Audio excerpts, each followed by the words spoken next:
or it could be no. Okay, an organizer started recording the webinar. Okay, so that we're getting ready to start this recording, and actually the recording has started. We're going to start in 1 minute.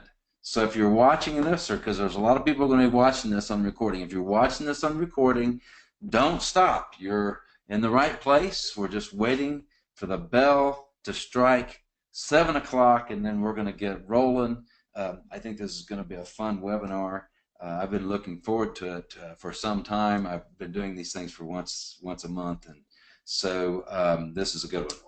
Okay, well, let's get started. I see that we are recording, and here we go. I'm looking for, I did the recording. Okay, very good. Well, welcome to the DAPSY webinar, Converting the Neuromusculoskeletal Patient to the DAPSY Model. And this is a case I used. And of course, when they came in, I didn't know they had diabetes. They just came in because they had different pain syndrome. And so let's just walk through this and see what it looks like, okay? All right, so this was the initial form. And there he is. He's in the trucking industry there, and he came in. And the reason why he came in, and let me just get my black pen set. The reason why he came in was because of right arm pain. Now, he had fairly significant right arm pain. And he had numbness on the inside of his arm on the right side. Now keep in mind the arm is from the elbow up and the forearm is out, of course. So he had that burning pain in there, and he had numbness and tingling in his small finger and ring finger, more predominant in his small finger. But here's something also interesting to note for this case. He's on clonidine, hydroxyzine. He's on different blood pressure medications, so that's an issue right there. And here's what happened. This patient actually came in to the clinic, and I did not originally see them. My wife saw them. My wife saw them as a patient, and the guy couldn't hardly move his neck. He was in a lot of pain in the neck and the right arm, and he was in a pretty bad way. And of course, one of my specialties is my first primary specialty was doing upper cervical work. So this looked like a tailor-made case for me. So she said, why don't you go see my husband, and we would take an x-ray. So keep in context, that's what this case looked like. It wasn't somebody that came in. As a matter of fact, let me just say it this way. This patient came in, and it was a busy afternoon for me. I was already, to the hilt with patients. I was doing my own, and every patient I have, we do extensive workups on, and we've got a lot of things happening, a lot of things going on. I would say we get blood work on 90% of the cases. We're doing reports all the time, and if you've ever, sat in with us, and you're doing a traditional chiropractic practice as far as, and I would say traditional is probably not the right word, but what a lot of people are doing in the musculoskeletal world and so on so forth. If you saw what we were doing, your eyes would pop out. We've got folks coming in with all kinds of conditions, from diabetes, cancers, colds, to whatever, and just doing primary care with them, and it's a lot of fun. But anyway, I was really busy, and my wife came over and said, hey, this guy has a lot of problems. I've done an initial exam on him, and I believe that you need to, if you don't mind, if you got a few minutes, go ahead and see him. Well, I always find out that at home goes a lot better if I do that. I'm just kidding with that joke. But anyway, I said, yeah, sure, go ahead and bring him in. So I wanted to bring that context because I didn't have a lot of time. I didn't do an hour workup on this guy. That's not where it was at. So this is what I did elicit from having a brief conversation with him. I say brief conversation. This conversation didn't last 5 minutes because, like I said, I was very busy, and I was going to see this patient on the context of, I'm going to see what I can do today for him. When you come in tomorrow, I'm going to have more time where I can do more of a workup. That's where we were at. So anyway, patient enters with chief complaint of moderate to severe pain in the right shoulder radiating into the right arm fingers. We talked about that. Patient relates a burning sensation inside of the arm, right side, numbness, and small digits, ring fingers. Of course, it's more predominant in the small digit. Patient reports 2 months prior, and I thought this was interesting. 2 months prior, a very similar pattern developed on the left side. How often do you see that? You don't see that a lot. He went to a medical doctor at that time. He went to his primary care doctor, And his primary care doctor told him, hey, do some stretching, hot towels, let's see how it goes. So that's where he was. And so he did that for a few days. Pain felt better. Everything's good. And, nothing to see. So then, additional history, as we talked to him, he was rear-ended. He was driving a dump truck down the highway 6 years ago, and he was going 60 miles an hour, and an oncoming vehicle was going 95 miles an hour and hit him in the back, hit him in the rear. And he had a pretty big crash. He was in a dump truck, so that probably saved him a lot. But immediately after that, he had neck pain and right arm pain, and some of that was kind of similar to what he was experiencing now. So you see that and you say, okay, well, this is a neuromusculoskeletal case. Okay, so patient reports occasional dizziness, could be from cervical spine. There's definitely cervicogenic vertigo. I've actually published a paper in JMPT on cervicogenic vertigo. So that could be it. And he said he just has a sensation in the right side of his body. Now, of course, we know, looking at this, that when the left brainstem is involved, you will generally see, and I apologize, I said that wrong. When the right brainstem is involved, you will generally see the left hemisphere of the brain involved. And when you see these happen, you'll see one-sided problems. People will come in and they say, oh, I have shoulder pain on the right side, I have hip pain on the right side, I always sprain my ankle on the right side. Well, this isn't a coincidence. It's because the left hemisphere is weird. The left hemisphere is weak and the right brainstem is weak. And this might also be related to the dizziness. Now, this is getting a little bit into the weeds, but that's nonetheless, if you're there, I think that's good information. His blood pressure began elevating about 5 to 6 years ago. Hey, can you see any relationship here? A really severe rear-end collision, lots of trauma, and then shortly after he started blood pressure. Now, he was using natural supplements for, he said 4 or 5 years, things went pretty good, but about a year ago he couldn't control it with a natural supplement. Now, you know what this tells me? This tells me a load of information. What is that load of information? This guy prefers natural care because he did it on his own. So I already know right now that this is going to be a patient that I can definitely, get a hold of, because they're not just running out to the medical doctor or the medicine chest every time they've got a sniffle. They're trying to resolve things naturally. He'd rather go a natural way. Of course, he started blood pressure pills a year ago. Okay, so patient reported that 6 months ago he developed a rash on his back. He went to his primary care doctor after an examination with the primary. He was referred to a dermatologist. So here we go. I think it was August, September. He goes to the medical doctor and says, hey, I've got a rash on my back. Now, who knows? This could be from the blood pressure meds. He's on a load of them. It could be from other causes, for which we'll talk about in a little bit once we unfold this case. All right, so he went to his primary, and his primary says, go to the dermatologist. The dermatologist looked at it and says, well, let's treat it with a steroid, see what happens. The rash got better, and then the steroid stopped, and then here it comes back again. He said 3 repeat office visits. Now he has another repeat one coming actually up tomorrow, so we'll see what happens there. All right, and stay tuned. Don't stop now, because stay tuned. I'm going to tell you all about this dermatitis. We're going to talk all about that. We didn't skip that out and say we had this really cool piece of this case. We're trying to take care of the whole person here. Okay, so exam highlights, which I'm going to show you some pictures of this guy in just a little bit and show you my actual exam form. But we found hypoesthesia on the right side. It's musculoskeletal, and he had right tongue deviation.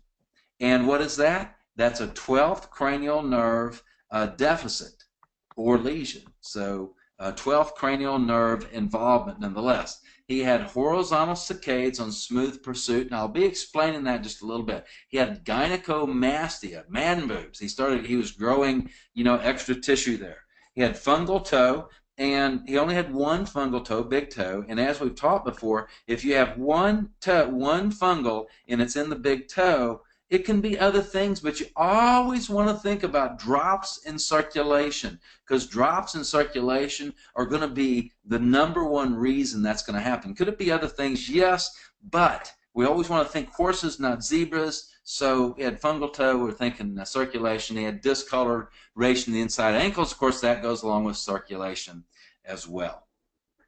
All right, so here's my actual exam form. I cut off his name there, and he had fasciculations in his tongue. So when he stuck out his tongue, I'm actually going to show you a video of that in just a little bit, in geographic tongue. You'll see that, and I'll talk about it there. He did have a hard palate drag on both sides. So what that means is you open the mouth, you look at the teeth, and you see this little uvula sticking down here, and the person says, ah, and when they do, that's supposed to raise. If it does not raise, then you have what's called a palate drag. And of course, it is cranial nerve number 9 and cranial nerve number 10 that is responsible for that palate drag coming up. Now, sometimes you'll see this. One side will go down, and the other side will go up, but the other one don't. If that's the right side, I would call that a right side palate drag. If it's the left side, I'd call it left side. If it's both sides, I just call it bilateral, and I mark it that way. Now, this is significant because as we look at the way the brain comes out here, in the nose and the mouth, we've got the base of the brain. The base of the brain is where the center of life is. It's where everything comes from. Even the brain itself grows out of that brainstem. Everything happens there, and your autonomic nervous system for sure has its major control point in that brainstem. That's what's driving it. Well, the brainstem also communicates to this part right here, this part of the gut called the second brain, your enteric nervous system, and it communicates with it because this is your gut-brain-brain-gut axis. It is arguably the central part of the physiology of the body. Now, you could argue that, as I said, but there's a very good argument to be made that this plus that working together is driving the system to a large degree. Now, what's the superhighway between the two? It's the vagus nerve. Why do we check hard palate? To see if the uvula comes up, that little punching bag comes up. Why do we check for gag reflex? Because we want to check to see how strong that vagus nerve is. Because that vagus nerve is not strong, we're not going to have good communication between the brain and the gut. And while I'm here, I know I'm doing this exam, but I really can't stop this until I finish it up. It's the way my brain works, and I don't want to just leave you hanging out there.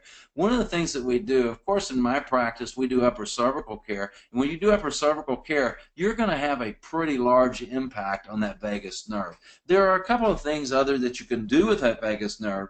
You can actually have people gag and gargle. What I do is tell them, okay, every time you brush your teeth, I want you to take your toothbrush and stick it back there until you can elicit a gag. Keep on doing that. Do that for 20, 30 seconds. That's all you need to do every day. And then what I want you to do is keep on doing that, and you'll find over a week, 2 weeks, you'll find that it's easier and easier for you to gag. And guess what? That means the vagus nerve has better communication from the brain to the gut. You can also have people gargle. There's other things you can do for vagus nerve. You know, things like yoga is good. Even things like coffee enemas. There's a lot of things that will benefit the function of that vagus nerve. But I find in my practice that simply doing gag and gargle, doing the upper cervical work, seems to have a very nice effect, and it's pretty much the least invasive out of the least problem for people to actually do. Okay, it's not, I don't want to mean the others are invasive, but okay, so we had a gag reflex, it was hypo, we had that, so he's definitely, this guy has some vagus nerve issues. His brain is not talking to his gut, gut's not talking to the brain as well as it needs to. This cut off, and I apologize, but this was horizontal saccades. I have a video of that, and I'm going to show that to you, and when I get to that point, I will talk about it. Okay, so the next thing is, we did cerebellum balance. When he closed his eyes and his feet were together, he fell to the left. He fell to the left, which is interesting. A lot of times people have right cerebellum problems, and this guy did. They'll fall to the right, but that's not an absolute guide. He did have endpoint tremors when he closed his eyes and took the tip of his finger and touched the tip of his nose. When you have endpoint tremors, that is a representation of cerebellum function.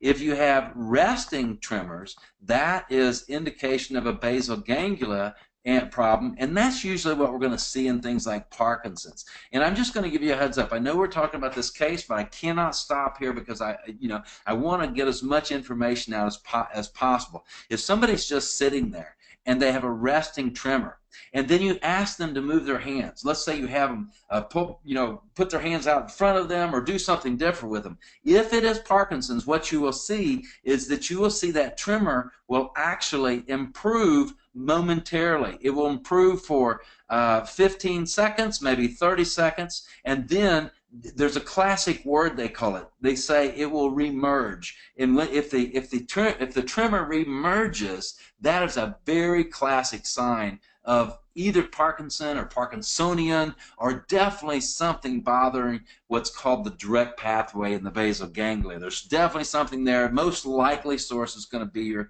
Parkinson's. Now, here's what happens just as a very basic lesson here. Here's the nose, here's the mouth, here's the brainstem, spinal cord, here's the cerebellum. So the frontal lobe right here is where we get our movement. This is where we think about moving. We start the movement, and then it goes down to cerebellum and says, hey, let's fine-tune that movement. Let's fine-tune that movement. So what happens when we bring our finger closer to the nose, the closer we get, the more fine-tuned we have to have, and then we get that it can be slight or more exaggerated end-point tremor. When you see end-point tremor, you're always going to be looking at cerebellar difficulties. Why do I make such a big deal out of this? Why? Because when you have thyroid Hashimoto's, if you have basically just inflammation in the system anywhere, many times there's fibers in your cerebellum called Purkinje fibers. They are the major gating fibers. In other words, they're the guy that keeps everybody cool and keeps everything from falling apart and keeps everything smooth. They're the parent in the room. And when the Purkinje fibers are beset by lots of inflammation, or somebody has thyroid Hashimoto's, a lot of times that cerebellum can be affected. And if you do very, very basic tests as a DAPSY doctor, you can see cerebellar dysfunction, and you can educate the patient. And here's what I would say, and this is what I said to this patient. I said, Mr. Jones, here's what's going on. You've got a lot of pain in your neck. I see that. You have the pain in your arm. I see that. And then I shot a video of him doing his finger in his nose, and he had an endpoint shake. I said, do you see this? And he said, yes, I see that. I said, that tells me that what's going on here is you've got an issue going on in the brainstem right here, and that really might be from head position, but you might also have a ton of inflammation going on in your system, and we may need to figure out what that is. We're going to need to get some labs on that. That's my first pass at telling him. That's my first swath. That's my first, telegraphing my punch to let him know I'm getting ready to hit him in the nose. That's my first time of saying, guess what? You are in a chiropractic internist office. You're going to get a full workup, and we're going to do this thing right. Keep in mind, this is a 5-minute exam, and maybe less than 10 minutes. Okay, so that was the endpoint tremor. Discodiocokinesia is also cerebellar site. I had a few other things here: shallow nasal labial line, tongue deviation. All this stuff is verifying my left brain weak, right brain. That's not important for us now. Okay, so here's what is important. He had multiple saccadic movements in the horizontal plane. I will explain that here in a moment. We took his temperature of his fingers, and it was relatively the same, so he didn't really have a big change in his fingers. A lot of times you'll see people with a revved up sympathetic nervous system, you'll see they'll be colder in the fingers than they are in the wrist. We look at that everywhere. His thyroid was enlarged with no nodules, so when I saw that, I said, Mr. Jones, I know I keep on going back to his complaint, where he is and where he's living. I said, Mr. Jones, I know that you have the neck pain, and I know we have the pain, the burning pain on the inside of the arm, and I did the dermatones, and I know you have less feeling in the right side, right over here, and I'm pointing at it, but you feel this right here? And he says, yes, I feel that. What is it? Your thyroid is a little bit enlarged. Now, I don't find any nodules, so, very key phrase, so I don't see anything dangerous here, but I will tell you, you have a ton of inflammation in your body. We really need to figure this out, because I think it's related, and that's when I came to this, and I said, and here's the deal, Mr. Jones. It's very unusual for me to see somebody have the same pattern on the opposite side 2 months ago, and here we are dealing with this again. How does that happen? And I said, there's something underneath that I think is causing this. Now, keep in mind, I absolutely agree there's something going on in your neck that is creating this neck pain, and it's likely related to that wreck you told me about. Who knows? I'm getting ready to take an x-ray. We're going to take a look at that. But there's something going on that's providing fuel to this fire because your thyroid's big, your cerebellum base of the brain is not happy, and then we go down here, we take off his shirt, we do an abdominal exam. We do the abdominal exam, and his bowel sounds were normal. All bowel sounds were normal here. And then I looked at his belly. I looked at his abdomen, and what I found was he had cherry angiomas. I'm going to show you all these in just a little bit. Cherry angiomas, and those cherry angiomas, if you find them in the liver area for a man, it generally means that this man is going to have prostate problems that are related to his inability to convert testosterone properly. He probably has a drop in progesterone, and he probably has an increase in estrogen, and he has a drop in testosterone, and all of that leads to prostatic issues. And one of the things that we'll see when the liver is not processing the male hormones properly is we'll see these little bitty cherry angiomas. And don't worry, don't fret it. I'm going to show you a picture of that just in a minute. Okay? The next thing I saw was he had bilateral gynecomastia. What does that mean? Well, he's got man boobs. He's growing breast. And I apologize. That sounded a little crass. I really do apologize for that. But anyway, this is a sign that he's increasing estrogen and he's decreasing testosterone. So guess what? This conversation is getting easier with Mr. Jones. I'm saying, Mr. Jones, here's the deal. And I go back to my basis. I said, Mr. Jones, you come in here today, you have neck pain, you've got burning pain on the inside of your arm, and down here in your right arm you can't feel it as well. Is that right? And I think that probably is coming from the neck pain, but I think that you have a fire going on underneath that is actually putting gas. I mean, you have gas being put on this fire, and it's making this much, much, much worse.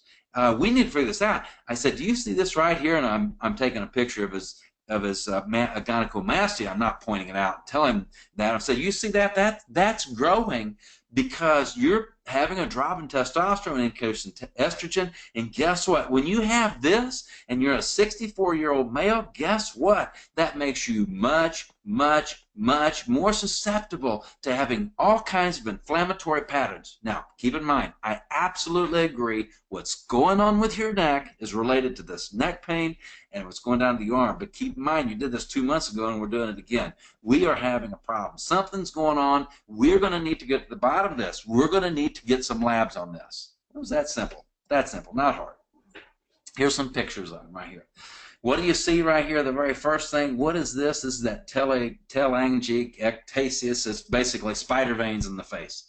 Number one cause of spider veins in the face is going to be free radical damage. Somebody has loads of free radicals because they're inflamed. Somebody's going to be very inflamed and they're going to do this. Certainly there can be drops in circulation that are related to this, but keep in mind, when you have these spider veins in the legs, it is actually more representative of drops in circulation. When you have it in the face, it certainly does mean low circulation, but it really means things like more inflammation, more free radical, activity and that kind of thing. So I want you to think about that. So I point that out. I say, Mrs. Jones, you see this right here? What this means is one more thing. It's telling me your body is full, you're inflamed, full of inflammation here, and we need to run a few simple tests to understand why that's going on. Do you see how I've done that? I said that like 4 times. We're going to need to run some tests. And by the way, by the time I got done with this 5 to 10 minute examination, he was ready to get, excuse me,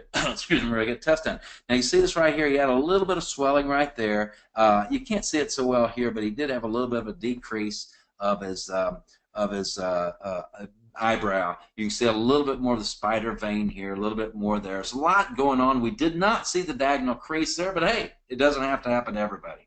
Here's another picture of him. You can see these eyebrows are a little more bushy here, and you can see it's a little more scant through here. Sorry, it's not a great picture right here. He does have a little spider nevi going on right here, And also just look at him, dear sweet man there.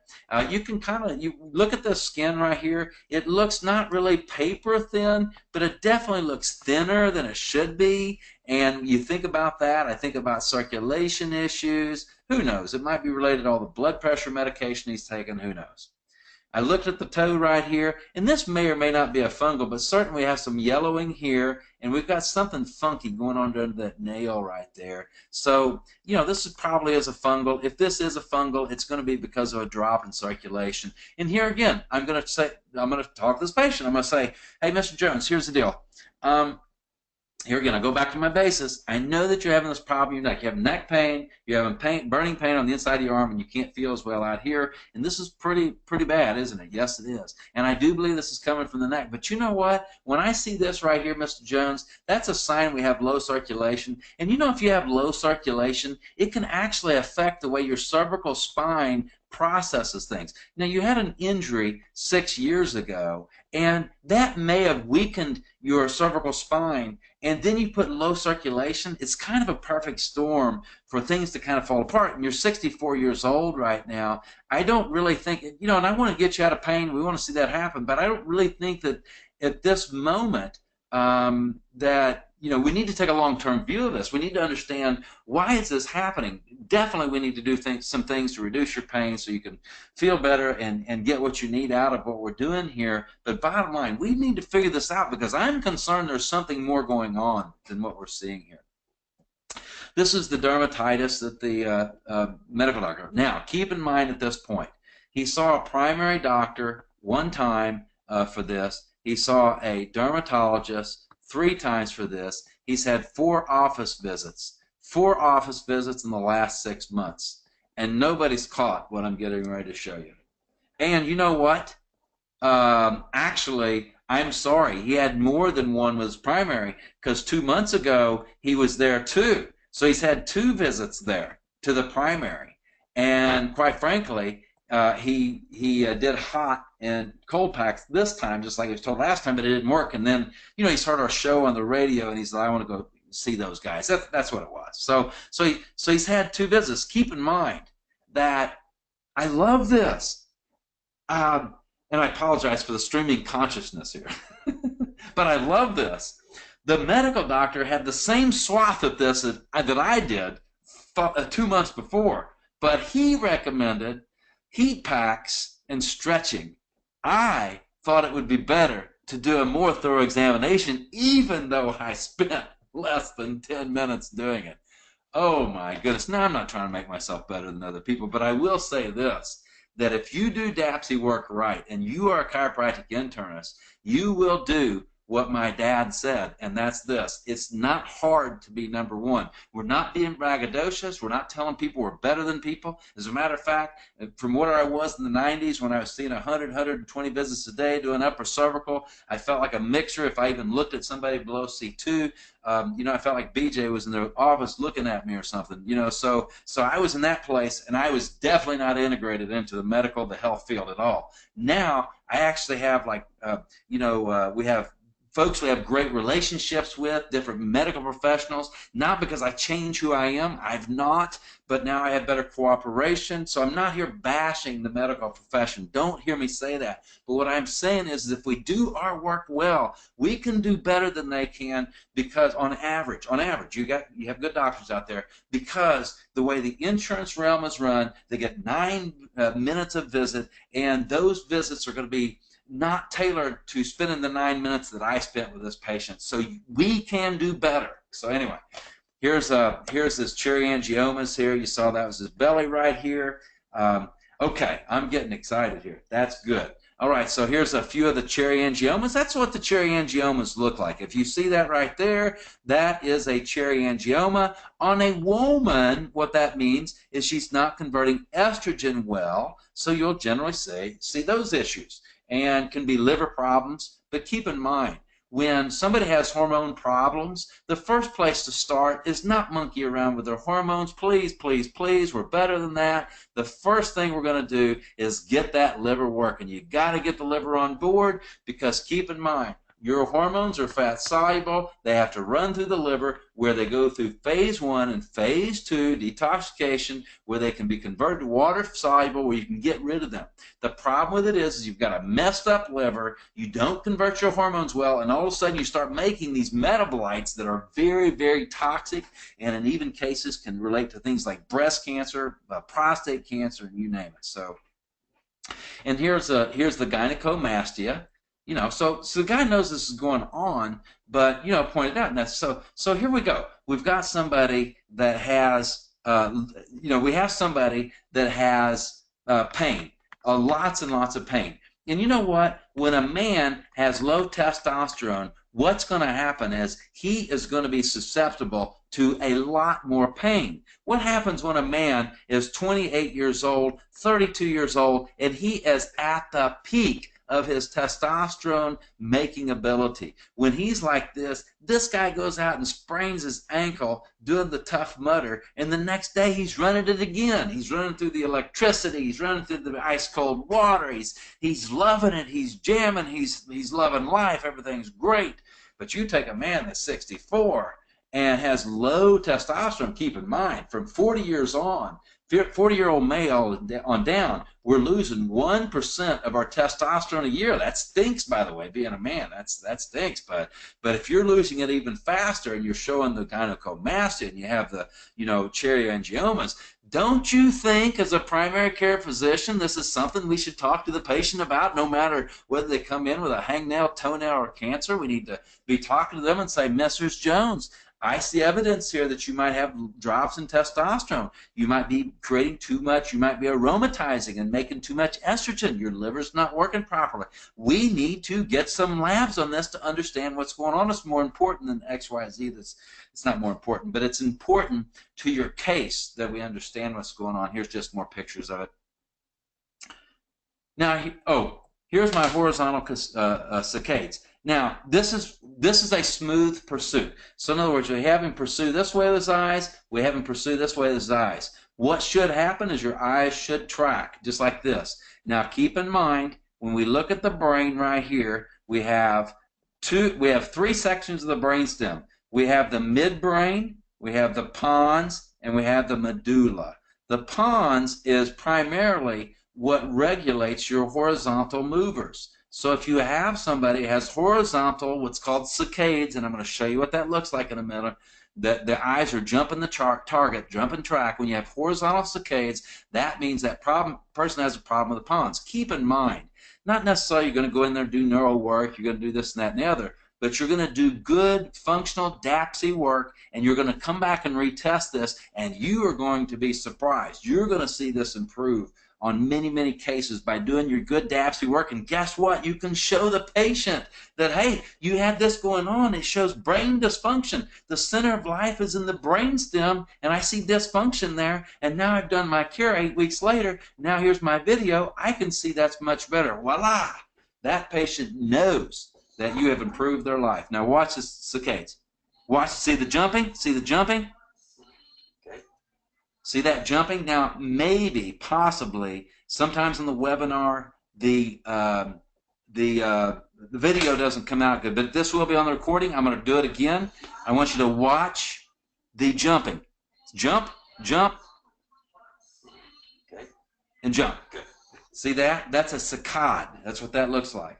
Okay, now on this one, now I had him stick out his tongue because I'm looking for tongue deviation, and I'm also looking for fasciculation. Remember, that's cranial nerve 12. And just to keep this simple right here while we're learning, let's look at this. No, let's don't do it that way because I made this much harder than it needs to be. Let me do this.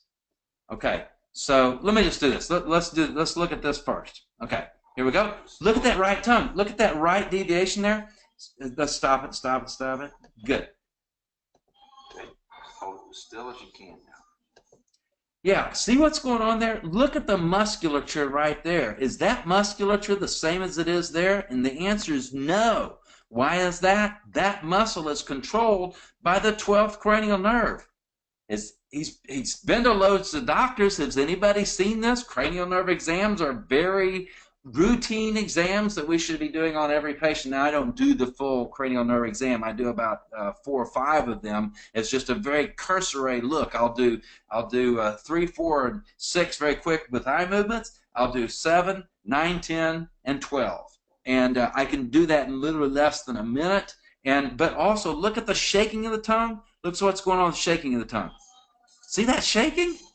So not only is he getting that problem, but he's also getting a level of fasciculations. Now, keep in mind the way this works.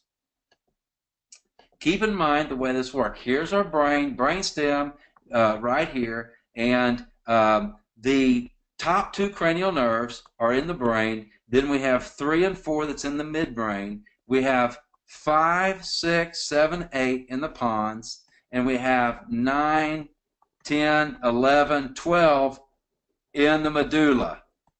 We have 10, 11, 12, 9, 10, 11, 12 in the medulla. So, you see that right there? Oops, okay. So, the 12th cranial nerve is the lowest cranial nerve. So, what that means is something's bothering the base of the brain. And that's what I told him. I said, Mr. Jones, there's something going on here. You've got a drop in testosterone. It looks like you have an elevation in estrogen. You've got loads of inflammation. It's bothering the cerebellum. It's bothering the base of the brain. There's something going on here. We need to have a look at this, and I understand we're going to do the adjustments. We're going to do the work on you to get you where you need to be with what's going on with your neck, because I know that that's related to the problem, but here's the deal. Is you have an issue going on we're going to have to discover.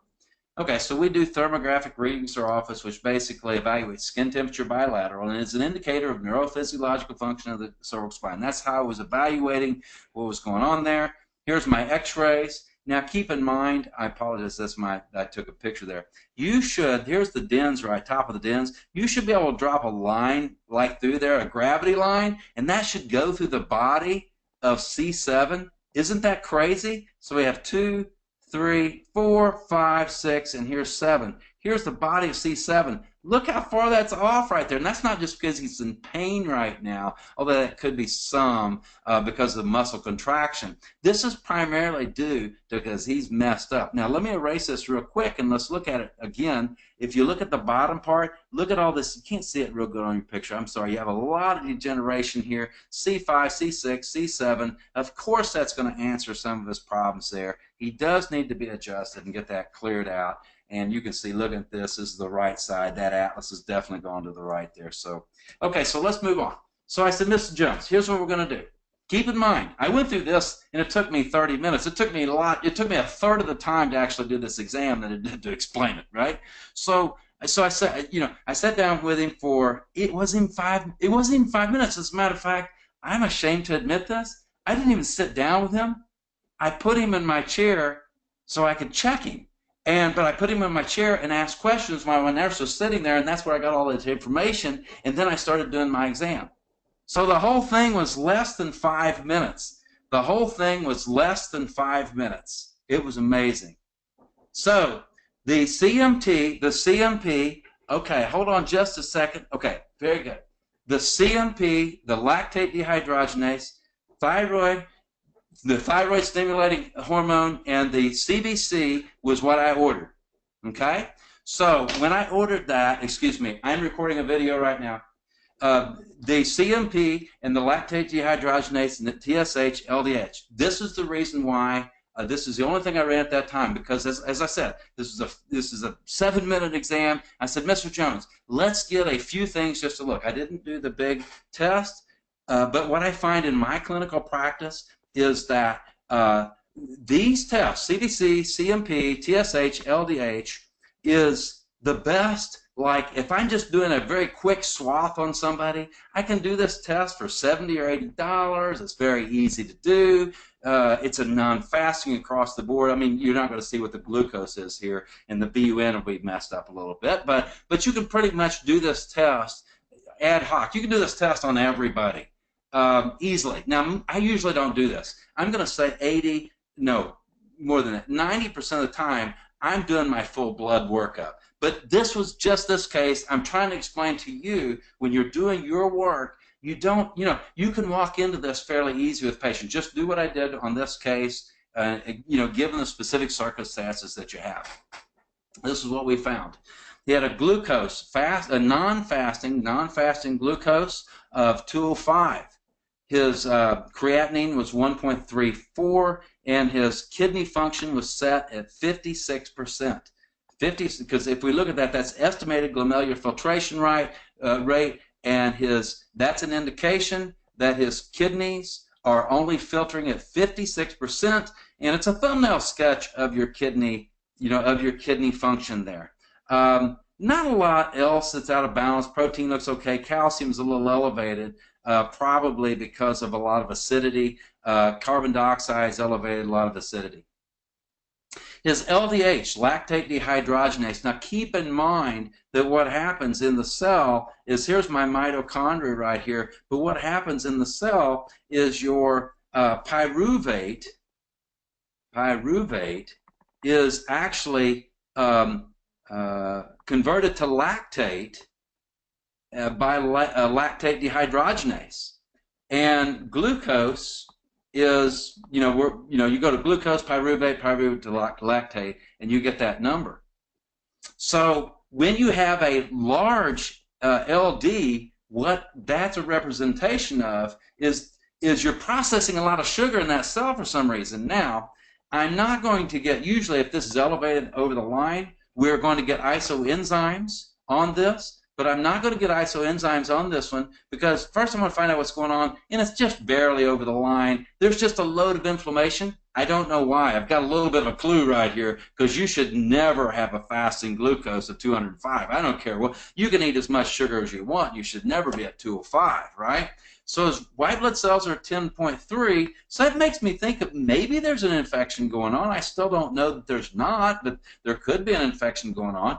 Red blood cell count is real high, hematocrit's high. This probably because he's dehydrated, because keep in mind, what is one of the signs of diabetes? People get really thirsty because they're dehydrated, so he might just be dehydrated there. Yeah, there's not, we don't need to see anything else there. Eosinophils are real high here. This might be related somehow to that dermatitis that he's having. Who knows? Could be. We don't know at this point. There's a lot we don't know. But when I saw this test, we called him up and said, okay, Mr. Jones, you are coming in tomorrow because we have another test to run. The following test we ran was this one right here. We ran the lipid panel, homocysteine, CMP, hemoglobin A1C, magnesium, uric acid, total T4, T3 uptake, iron, ferritin, C-peptide. And let me go over this just a little bit. Just some physiology. When we look at the pancreas, the beta cells are primarily what are putting out the insulin. But keep in mind that C-peptide is put out to help the insulin, but it's put out at nearly a 1-to-1 ratio. It's put out at nearly a 1-to-1 ratio, which becomes very important for us, because when you measure fasting insulin, insulin resistance is a physiological or a functional diagnosis. So you can have even normal fasting insulin and still have insulin resistance, because you're only measuring what's going on in the blood. You're not measuring what's going on in the tissue. So you're not really seeing what's going on in the tissue, and because you're not seeing what's in the tissue, you can be in error if you just look at the fasting insulin. Now, if your insulin fasting is high, well, that's a problem, of course. But as it turns out, the C-peptide is a better value to look at to see what that insulin's doing. When that C-peptide gets over 2.5, we can start thinking that we're pushing out too much insulin because of an insulin resistance. Of course, GABA is also put out. GABA helps insulin. It also helps modulate insulin. There's a lot to tell about this that's not important for this time. What I wanted to say right now is the C-peptide is a very good blood value for us to look at to understand insulin output. It's better than looking at the insulin. So that's what we do. We look at this as cholesterol. This is fasting now. Cholesterol is 138, triglycerides 123. And keep in mind, we talk about this cholesterol triglyceride ratio should be 2-to-1, and he is closer to 1-to-1 because he's insulin resistant. His homocysteine is 13.0, so we're definitely going to have to pay attention to that. His fasting glucose is 230. Now, keep in mind, This guy knows nothing about diabetes. All he knows is in the last 6 months he's had 5 visits, 2 with his primary care, 3 with a dermatologist. He's had 2 or 3 different separate complaints, and a basic evaluation wasn't done. Let me say, a basic evaluation, if you do not do a CMP or a CBC on a patient, you know, it's really hard to say that you've done a full a basic, not a full, a basic evaluation of the patient. And you know, I'm sorry to say that if you're not doing that, but that's the truth, because you're just going to miss things if you're not doing that. It's just the way it goes. And homocysteine, I just want to put this out here. B12, folic acid, or folate, I'm sorry, which is B3, B6, magnesium, zinc, molybdenum, TMG. This is called TMG, trimethylglycine, selenium. These are all necessary for homocysteine metabolism. So I'll use a lot of these if people have high homocysteine. But keep in mind that homocysteine can act like an acute phase reactant in this way. It can actually raise when there's a load of inflammation. So keep that in mind. We want to get the inflammation in check. So elevated homocysteine and elevated insulin levels are inversely associated with glutathione levels. Your glutathione levels are very predictive of how long you live. If you have low glutathione levels, you're not going to live long, because glutathione is the body's most powerful antioxidant, and you have to have it in good supply. And so it's in the brain and the body. So when you have elevated insulin, elevated homocysteine, it just sucks all the glutathione in the room. This causes people to age faster and more susceptible to disease. There's a lot to tell here, but let's move forward. Hemoglobin A1C is sitting at 10.1. Keep in mind, this guy has no clue of what's going on. And you know what's funny? He looked at me when I showed him this, and I knew that he was very medically oriented, but he likes natural things, but he's a very nice gentleman, and he doesn't want to do anything to upset his medical doctor and this and that. So he looks at me when I show him this, and he says, "Oh, thank you so much for finding this. Should I go to my primary care doctor?" And I was like, "No, I found this. I get to play with it."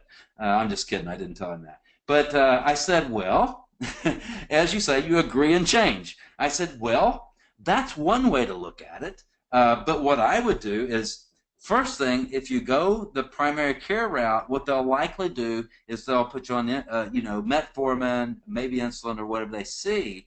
But what I find, and this is what I told him when I first started, I should have told you this to begin with. I laid out the blood work, and I knew we were going to have this talk with him, and I had this thing that he was going to have a thing to go to his medical doctor. So I laid it out, and I said, "Mr. Jones, good news. We have found a reversible form of diabetes. You have a reversible form of diabetes." I don't even know what that is, but I do know what that is. I'm kidding. But I did say that. I said, "Mr. Jones, you have a reversible form of diabetes." And how did I know that? Because, I'm going to skip ahead, so sorry. Because I did my C-peptide, and my C-peptide was 4.24, which means he's making a huge amount of insulin, which means this is not because he does not have the ability to make insulin, which is the only case that needs the medical approach of insulin, right? And that could be debatable in some cases as well, but not all. This guy is making plenty of insulin. We just have to help him utilize it better, and there's no better care than can be provided than going down the road that we're going to take him. So I said, "This is a reversible form of diabetes." I went through it. He said, "Thank you so much, Dr. Kessinger, for finding this. And do I need to go to my primary care doctor?" And I said, "Well, that's one way to look at it, but let me just explain the differences. If you go to the primary care, I'm not completely sure what they do, but they usually will use medications for this. And but that's not really getting to the root cause." And then this is what I did. I'm so sorry for skipping around. This is what I did. I said, "Mr. Jones, here's what's going on here. You see this right here? This is your small intestine right here, right? This is the exact drawing I drew to him. This is your liver right here, all right? Now, your blood only has 4 to 5 grams of sugar in it at any time. 4 to 5 grams, and that's less than a teaspoon in your whole body. And if you have 6 grams, then you have diabetes. That's what you have, the reversible kind. And if you go to 8 grams, then you're likely going to be in a coma. So keep in mind that the average American meal has 75 grams of sugar. So what happens is that sugar goes into the small intestine, has to go straight to the liver. And what the liver does is it goes through the process of that sugar comes here. As soon as that sugar hits the liver, insulin is released, and insulin starts opening the door for the sugar to go in the cells, and then your liver cells start storing it as glycogen. Did I say that word to the patient? I sure did. Now, when these liver cells get overwhelmed, they just start converting it to fat, because that's what insulin will do. Insulin takes sugar and just converts it to fat wherever it can. Insulin mops things up. And so I said, and then once that liver is getting where it can no longer handle this, then it goes to the muscles. Now, for me and you and our education, the muscles have the largest reserves of insulin receptors of any tissue in the body. So you actually hold more sugar in the muscles than you do anywhere. Now, this is what I explained to him wasn't exactly the physiology, but it's close enough for patient education. I said, once the liver can't handle it, it has to go to the muscles. The muscles convert it to glycogen. Once it can't handle it, it converts it to fat. Once that can't happen anymore, then it goes to your fat cells. Then your fat cells suck up all this sugar and you get heavier. Once your fat cells can't suck it up, your muscle cells can't suck it up, your liver cells can't suck it up, now you have diabetes. So I said, if you take metformin or if you take whatever you take, you are going to possibly, you're going to increase the amount of insulin that's going on, you're going to possibly reduce your sugar, but you're doing nothing to reverse this cycle. So whatever you do, Mr. Jones, we've got to reverse this cycle. First things first, we have to get the liver healthy, have to get the muscles moving, and we've got to get things coming out of the fat cells properly. And the bottom line, Mr. Jones, and this is the thing I want you to catch right now, and this is what I told him, what I want you to catch right now is this, is that you are what we call carbohydrate intolerant. You're intolerant to carbohydrates. I know people say that you have to have carbs. I understand that. But the bottom line is you are intolerant. And every time you eat carbs, it's going through this cycle and worsening the problem. And I'm going to put you on an eating program. My nurse is going to go through it with you so that you can walk through this and do this successfully. And I told him, I said, we've had a load of patients that we went through this process and they reversed this. And I believe, as my dad used to say, diabetes should be considered a temporary condition or instead of a disease, because it is reversible. So a lot said there, but that's what I talked to the patient about. Here's just a few facts. Elevated uric acid, anything over 6, impairs pyramidal liver function, damages the kidneys, and a lot of times when people have inflammation like he did, it would be high, so I wanted to look at that. Lactate dehydrogenase, we talked about that. We know about these things. Elevated potassium can be seen when you have adrenal insufficiency. So you'll see what will happen is the sodium will go down, potassium will go up, because these guys work together like that. One goes up, the other goes down. And so looking at his case, look at this. T3 uptake is gone way high. This is a sign that he's way insulin resistant. We already know that he's diabetic. His ferritin is 254. It's a little bit high. That'll probably start coming down once we get the inflammation off. Here's what I did. My initial plan of care. I did blood sugar boot camp. It's designed for health, 14-day paleo detox, but I didn't do a paleo, I did a ketogenic. This person needed a ketogenic. What's the difference between a ketogenic paleo? Paleo, they're actually going to be allowed a few more carbs, but in ketogenic diet, I actually want them to get into ketosis. I want them to do, ketones. I want them to, I want them hardcore. And I'm going to put this guy on the ketogenic diet for 20 days to see how he responds, and then I'm going to continue him on it until I see his sugar numbers better, or I will take him to a paleo once I see the sugar start leveling off and I feel more confident about it. So he did the blood sugar boot camp, 2 shakes a day with a ketogenic diet, restricting carbs to 20 net carbs per day. We did beginning of the 3rd week. We continued with 1 shake a day. So we continued with the Designs for Health Paleo Detox, but I just did 1 shake a day, so that's going to last him a month.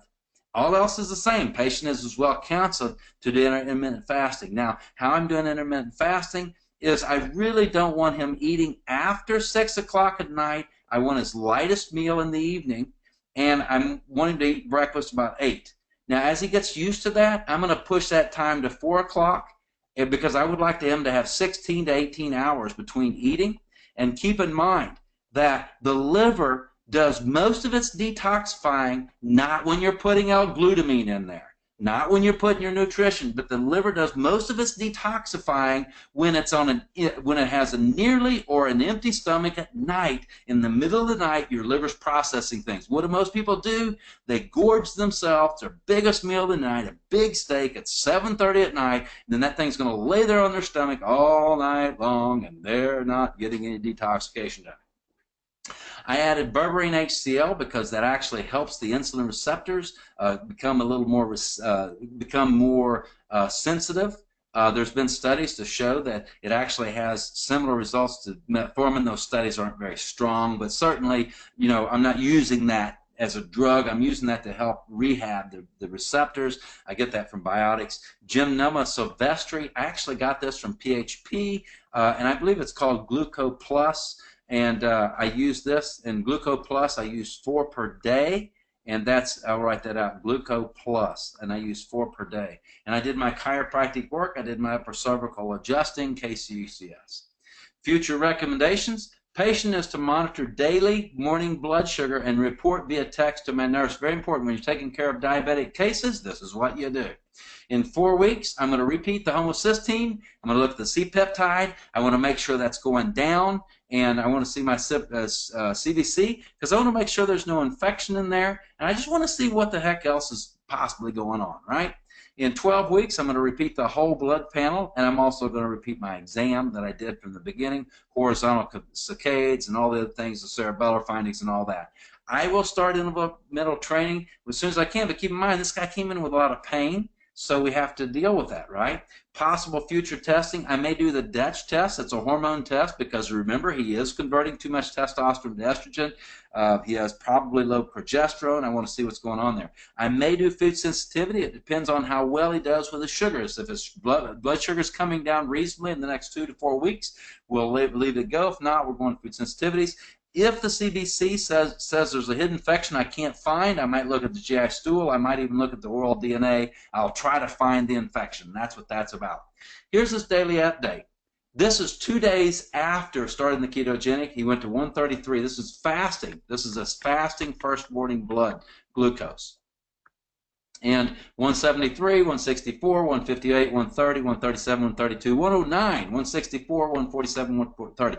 So what's happening here, if I could go back, keep in mind, looking at my model here that I drew out with the muscles and then eventually to the fat, you have to work through this. This could take 3 months. It really could. This might take 5 months. This could take maybe 12 weeks. This could take maybe 3 or 4 weeks. I've had a diabetic that was 14.5 on his hemoglobin A1C, and in 3 weeks we had his fasting blood sugar down to normal. This guy is a little slower than that, but certainly he's making enough progress that I am encouraged.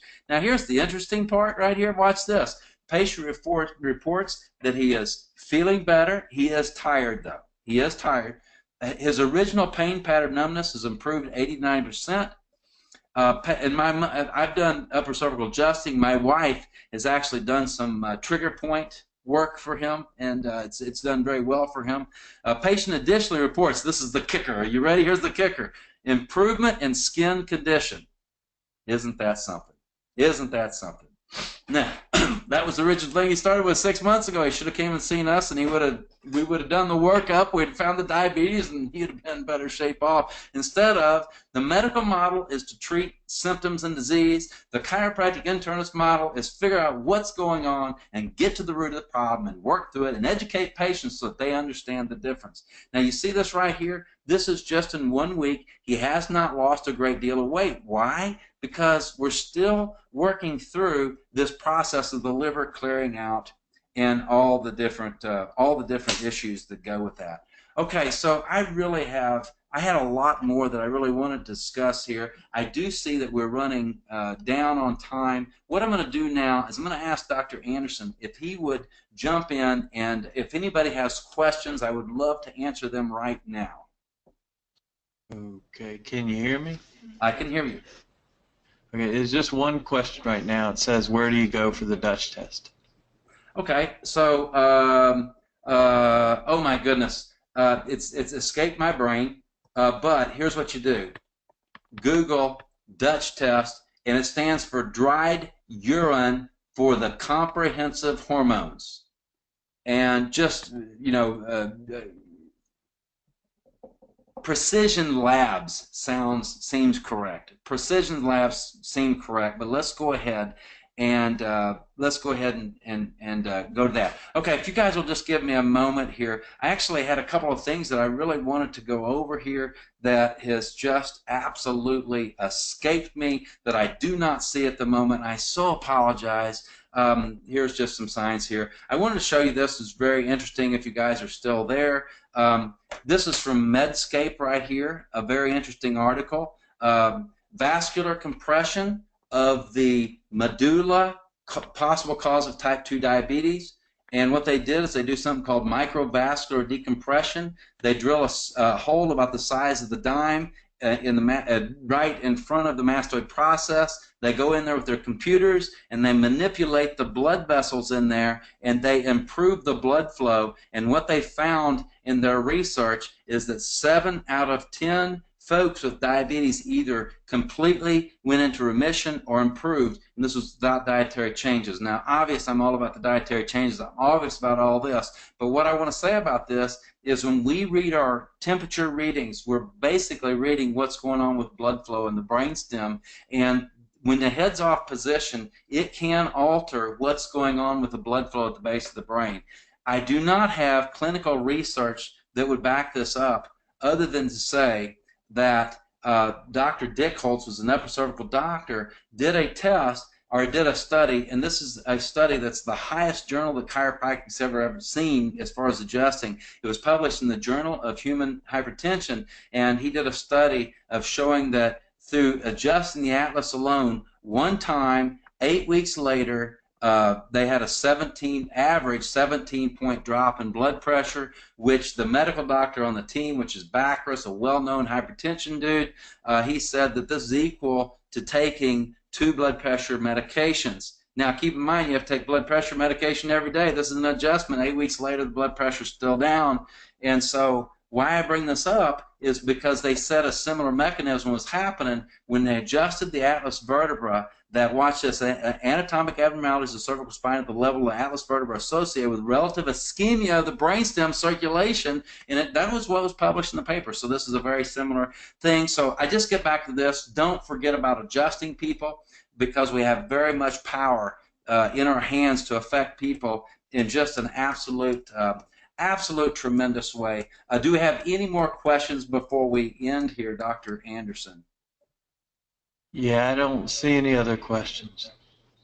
Okay, and I apologize. There was something else that I really wanted to bring up. It just escaped my mind. What I will do is if it comes to, if the file cabinet, my brain comes back, I will post it up on the Facebook page. I hope you guys have gotten a lot out of this. I certainly have enjoyed it, and so thank you for tuning in, and we'll see everybody